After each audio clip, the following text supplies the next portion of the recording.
আমার সংসার জীবনের একটা ছোট্ট দিনের ছোট্ট গল্প তোমাদের সাথে শেয়ার করব। হ্যালো এভরিওয়ান, কেমন আছো সবাই? আশা করছি সবাই অনেক ভালো আছো, সুস্থ আছো। কালকে তো গেছিলাম কলকাতায়, তোমরা জানো তো। যথারীতি বাড়ি ফিরে আজকে আমার শরীরটা খুবই খারাপ ছিল। ভেবেছিলাম যে আজকের দিনটা আমি ছুটি নেব সব কাজ থেকে, মানে সংসারের সমস্ত কাজ থেকে। তবে সকালবেলা উঠে একটু বেলার দিকে, মানে 10টা 11টার দিকে শুনলাম যে মা বাড়িতে থাকবে না, দিদিদের সাথে বেরোবে। তো এবার সমস্ত কাজকর্ম দায়িত্ব আমার ওপর, বুঝতেই পারছো। যাই হোক, তারপরে নিজেকে মানে পিঠ চাপড়ে শক্ত করে বললাম যে না, করতেই হবে, কিচ্ছু করার নেই। তো এবার কাজকর্মে লেগে পড়েছি। আর এদিকে দেখো, এই যে একটা গাছ দেখতে পাচ্ছ, এই গাছগুলো না আমি একটা গাছ এনেছিলাম, সেখান থেকে আজ আমার অনেক গাছ হয়ে গেছে। আর এটাকেই ভাবছি ঘরে রাখবো, কারণ এই স্নেক প্ল্যান্টগুলো ঘরে বাইরে সমস্ত জায়গাতেই হয়। তো আমার একটা জায়গা ফাঁকা আছে, তো ওই জায়গাটাই আর কি রাখার ইচ্ছা আছে। আর ওই জায়গায় যে গাছটা ছিল, ফাঁকা টিকে ছিল না, গাছটা না কেমন একটু হয়ে গেছে, তো ওই গাছটা রোদে রাখতে হবে। তো ভাবলাম ওই জায়গাটা ফাঁকা থাকবে, তাহলে এই গাছটা রেখে নিই। তো গাছটাকে বের করলাম, বের করে কলে নিয়ে গিয়ে ভালো করে একদম স্নান করিয়ে দিলাম। তারপরে এখানে মুছে নিয়ে এসে রাখলাম, বেশ ভালো লাগছে দেখতে। তবে হ্যাঁ, টেবিলটা একটু অন্যরকম হলে ভালো লাগতো। ও ঠিক আছে, কোনো ব্যাপার নেই। আর মা কিন্তু সকালবেলা বাজার করে দিয়ে গেছিল, তো বাজার আর গোছানো হয়নি। তো এখন সমস্ত কিছু গুছিয়ে নিচ্ছি, এক এক করে সব কাজ করব। তো এদিকে দেখো, আমি একটা কাপড় পেতে নিয়েছি, কারণ এখানে অনেক নোংরা টোংরা থাকে। তো তো ভাবলাম যে কাপড় পেতে নিই, তারপরে সবজিগুলো ভেতরে রাখবো। আর অনেকে কমেন্ট করো, কণিকা সবজি ধুয়ে রাখবে। আমি একটা সময় ধুয়েই রাখতাম, কিন্তু এত সবজি না আমাদের, দেখো কত কত সবজি আনে। সব সবজি এনে এক এক করে ধুয়ে মুছে শুকিয়ে না রাখতে পারলে না পচে যাবে। এবার অতক্ষণ সময় আমার নেই যে আমি প্রত্যেকটা সবজি ধরে ধরে শুকিয়ে টুকিয়ে রাখবো। আমার সত্যি কথা বলতে অত সময় নেই, মানে সময় পাই না। যদি সময় থাকতো তাহলে নিশ্চয়ই সেই কাজটা করে রাখতাম। আর এখন তো গরমকালে ফ্রিজের মধ্যে শুধু ঠান্ডা জলই দেখতে পারবে উজ্জ্বলের জন্য। আমাদেরও মাঝে মাঝে লাগে, তবে আমি যতটা কম খাওয়ার চেষ্টা করি। তো দেখো, কথা বলতে বলতে কিন্তু সবজিগুলো সমস্ত কিছু গুছিয়ে রাখলাম। আর সবজি নেওয়ার পর যা যা আর কি নিচে একটু পড়েছিল নোংরা টোংরা, সেগুলো সব ফেলে দিলাম। আর এবার এই যে সকালে যে চা খাওয়ার বাসন, সেগুলো মেজে নিচ্ছি। আর সবজির মধ্যে অনেক সবজি এসেছে বাড়িতে গরমকালের, মোটামুটি আম এসেছে অনেক, কাঁচা আম, তারপরে ঝিঙে, নেনুয়া, আর তারপরে হচ্ছে উচ্ছে, কাঁকরোল, মানে সমস্ত কিছুই এসেছে। আর কাঁকরোল খেতে আমার ভীষণ ভালো লাগে, তো সেই কাঁকরোলও এসেছে। তো যাই হোক, পছন্দের সবজির নামগুলো তোমাদেরকে বলে দিলাম। আর এখন মোটামুটি সব কিছুই ভালো লাগে, মানে এখন খারাপ লাগে বলতে কোনো কিছুই খারাপ লাগে না। মানে রান্না করতে পারলে সব কিছুই খেয়ে নিই, কারণ এখন নিজে রান্না বান্না করি, তো জানি যেই রান্না করুক না, কারণ এখন বুঝি যে যেই রান্না করেছে কষ্ট করে করেছে, বাবা চুপচাপ খেয়ে নিই, পেট ভরা নিয়ে কথা। তো এদিকে দেখো, সবজিপাতি সমস্ত গুছিয়ে নিলাম। আর এবার বাসনগুলো সব মেজে বাসনগুলো গুছিয়ে রাখছি। ও, বাসনগুলো আবার গুছিয়েও রাখতে হবে। আর এদিকে কিছু কিছু বাসন আবার জমেও রয়েছে, তো সেগুলো সব একসাথে গোছাবো। গুছিয়ে রেখে তারপরে পরিপাটি করে ঘরদোর গুছিয়ে রান্না করতে আসবো। আর রান্না বলতে, সকালবেলা তো মা বলে গেছে সেদ্ধ টেদ্ধ যাই হোক কিছু রান্না করে খেও, কিন্তু সেদ্ধ ভাত আম, ঠিক আছে, খাওয়া যায় সব কিছু সব সময়, মানে মাঝে মাঝে খাওয়া যায়, কিন্তু সব সময় তো ভালো লাগে না। তো ভাবলাম যে দেখি যতটুকুনি করে উঠতে পারি, শরীর সাথ দেয় ততটুকুনি করব। আর এদিকে কি বলো তো, করাই যায়, কিন্তু আবার ভিডিও এডিটের কাজগুলো আছে না, কালকে সমস্ত কাজ পেন্ডিং রেখে তারপরে যতটুকুনি পেরেছি এডিট করে দিয়ে গেছি। তো ভেবেছি আজকে সমস্ত যেটুকুনি এডিটটা বাকি আছে সব করে করে এক এক করে পোস্ট করব। তো হ্যাঁ, দেরি হবে, তবে হয়তো একটু রাত হবে, এই আর কি। তো দেখো, সমস্ত বাসনগুলো এক এক করে গুছিয়ে নিচ্ছি।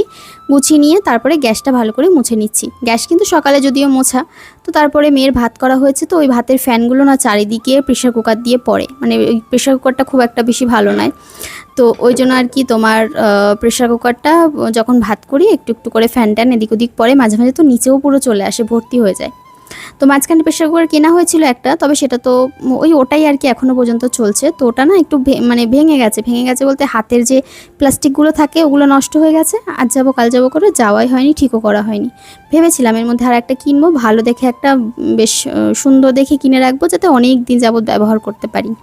কিন্তু ওই আর কি, জিনিসের ভরসা নেই, কতদিন চলবে নিজেও জানি না। তো এদিকে রান্নাঘরটা গুছিয়ে নিলাম। রান্নাঘর গুছানো থাকলে না দেখবে মেয়েদের একটা আলাদাই শান্তি। তো রান্নাঘর গুছিয়ে নিয়ে তারপরে এদিকে ঘরে এসি চলছে, তো উজ্জ্বলকে বললাম তারাও ঘরটা একটু মুছে নিই, তারপরে আবার ঘরটা বন্ধ করে দিচ্ছি। তো দরজা খুলে না ও বড্ড মানে চিৎকার করে, বলে এই এসি চলছে বন্ধ করো, এই সেই। আমি বলি, দাঁড়াও আগে একটু মুছতে দাও, না মুছে না খুলে কি করে মুছবো, তাই না, অর্ধেক মুছে চলে আসবো। তো চলো, হ্যাঁ, ঘরটা মুছে নিই, তারপরে রান্নাঘরে গিয়ে কী কী রান্না বান্না করছি তোমাদের দেখাচ্ছি।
আর এদিকে যা যা রান্না করব সমস্ত কিছু গুছিয়ে গাছিয়ে নিচ্ছি, এক এক করে গুছিয়ে তারপরে কিন্তু রান্নাটা চড়াবো।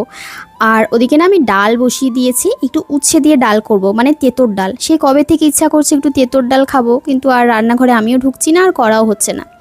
তো ওই জন্য তেঁতোর ডাল করব বলে তোমার আগে ডালটাকে বসিয়ে দিয়েছিলাম আর ভাতটাকেও বসিয়ে দিয়েছি। মানে ডাল আর ভাতটা হয়ে গেলে ধরো ডালটা করে নিলাম, তারপরে ভাজাভুজি যা হোক করতে খুব একটা বেশিক্ষণ সময় লাগবে না। আর কাঁকরোল দেখে আমি আজকে আর লোভ সামলাতে পারলাম না, একটু কাঁকরোল ভাজা করব। আর কাঁকরোল না এইভাবে ভাজা খেতে খুব ভালো লাগে। কাঁকরোল অনেকভাবে ভালো লাগে খেতে, নিরামিষ তরকারিতে ভালো লাগে, কাঁকরোলের সে পুর ভরা একটা কাঁকরোলের রেসিপি বানায় ওটা ভালো লাগে, আবার কাঁকরোল পোস্ত খেতে ভালো লাগে, অনেকভাবেই খাওয়া যায়। এইভাবে ভাজা খাওয়া যায়, তো সব রকম কুচি কুচি করে ভাজা খেলে ওটাও বেশ ভালো লাগে। তারপরে একদম কুচি কুচি করে কেটে একটু হালকা মশলা দিয়ে রান্না করলে ওটাও ভালো লাগে। মানে সব রকমই ভালো লাগে কাঁকরোল দিয়ে আমার, মানে যেটা যার প্রিয় আর কি। তো দেখে থাকো কাঁকরোলটা ধুয়ে সবার প্রথমে ভাজতে বসিয়ে দিয়েছি। কাঁকরোল ভাজা হলে নামিয়ে নিয়ে তবে উচ্ছেটা ভাজা বসিয়ে দেবো, মানে করলা। তারপরে ডালটা করে নেবো একেবারে। আর তার মাঝখানে আমার এত মাথা ঘোরা শুরু হয়েছে, মনে হচ্ছে কি যেন দমটা যেন এক্ষুনি বেরিয়ে যাবে। মানে এত কষ্ট হচ্ছে গরমে, রান্নাঘরে দাঁড়াতে পারছি না। কি বলবো, মানে গরমে তো গরম গরম মানুষ করবে, কিছু করার নেই। আর ওই সারাক্ষণ ওই জন্য গরম গরম করছি তোমাদের সামনে। মানে এত গরমের থেকে বড় কথা কষ্ট হচ্ছে, রান্নাঘরে দাঁড়াতে পারছি না। মাথা ঘুরছে, কেমন একটা হচ্ছে, মনে হচ্ছে দম আটকে যাবে, ক্ষণে ক্ষণে দৌড়ে চলে যাচ্ছি উজ্জ্বলের ঘরের মধ্যে, এরকমটা লাগছে। তো ভাবলাম যে না, শরীরটাকে ঠিক করতে হবে, একটু নুন চিনির জল বানিয়ে নিলাম। তো অল্প একটু চিনি দিয়েছি, লেবুটাই বেশি দিয়েছি আর নুনটা। তো মেয়েকে বললাম খাবি, বলছে হ্যাঁ দাও। তারপর উজ্জ্বলকে বললাম খাবে, ও বলছে না খাবো না। আর একটু বেশি করেই করেছিলাম। তো তারপরে একাই সমস্যাটা খেয়ে নিলাম। কি করব বলো, মা ওরা তো এখন আসবে না যে ওদের জন্য রেখে দেবো, ওরা আসবে সেই রাত হয়ে যাবে। আর এদিকে দেখো কাঁকরোল ভাজাটা কিন্তু এপিটোপিট করে ভালো করে একদম সুন্দর করে ভেজে নিচ্ছি। কাঁকরোলটা বেশ ভালো করে না ভাজলে ভালো লাগে না। আর তারপরে কাঁকরোলটা নামিয়ে এদিকে কিন্তু করলাটাও ভাজতে বসিয়ে দিয়েছিলাম। আর ওদিকে ভাতটা এখনও হয়নি, কারণ ভাতের মধ্যে না ওই ভাত যেটা দিয়ে মাপি ওটা রয়েছে নিচে। আমার ইচ্ছা করছিল না নিচে গিয়ে ওটা আবার নিয়ে আসি, কারণ হাঁটতে পারছি না, তো মানে দৌড়াদৌড়ি বেশি করতে পারছি না। তাই একটা বাটি মেপে চাল দিয়েছিলাম, এবার চাল ভাত হয়ে গেছে বেশি। তো ভাবলাম ভাত বেশি হচ্ছে কোনো ব্যাপার নেই, রাতে অবধি হয়ে যাবে। যদি দুপুরে খেয়ে দিয়ে ভাত থাকে ফ্রিজে রেখে দেবো, মা ওরা যদি এবেলা আসে তো ভালো, তাহলে খুব একটা বেশি ভাত থাকবে না। আর ওরা না আসলে তাহলে ভাত অনেকটা থেকে যাবে। তো ওই জন্য ভাতটা জল কমে গেছিলো, তো ভাতে জল দিয়ে আবার ওটাকে ঢাকা দিয়ে দিয়েছিলাম। আর এদিকে পটলের একটা রেসিপি বানাচ্ছি। এটা তোমার দই পটলও বলতে পারো, তেল পটলও বলতে পারো, আবার পটল পোস্তও বলতে পারো। কারণ এর মধ্যে পোস্ত বাটা, সর্ষে বাটা, তারপরে দই, সমস্ত কিছু মোটামুটি আছে। মানে এই রেসিপিটা করলে উজ্জ্বল খুব ভালো খায়, ওই জন্য মাঝে মাঝে করি, আমারও বেশ ভালো লাগে। তো দেখো এর মধ্যে কিছুই না, একটু বেশি করে দই দিয়ে দইয়ের মধ্যে সমস্ত গুঁড়ো মশলা দিয়ে ফেটিয়ে একটু কালো জিরে ফোড়ন দিয়ে দিয়েছিলাম। আর তারপরে পটলটা আগে ভেজে নিয়েছিলাম, তো ওটা কষিয়ে তারপর অল্প করে জল দিয়ে পটল দিয়ে এদিকে তারপরে কিন্তু নামানোর আগে ওই সর্ষে পোস্ত বাটাটা দিয়েছিলাম। তো এই হচ্ছে আজকের মেনু, দেখে নাও। শসা কেটে নিয়েছি, লেবু কেটে নিয়েছি, ডাল ভাজা, আর ওদিকে হচ্ছে পটল। তো চলো আজকের এই ছোটো ব্লগটা এখানে এন্ড করলাম। কেমন লাগলো অবশ্যই জানাতে ভুলো না।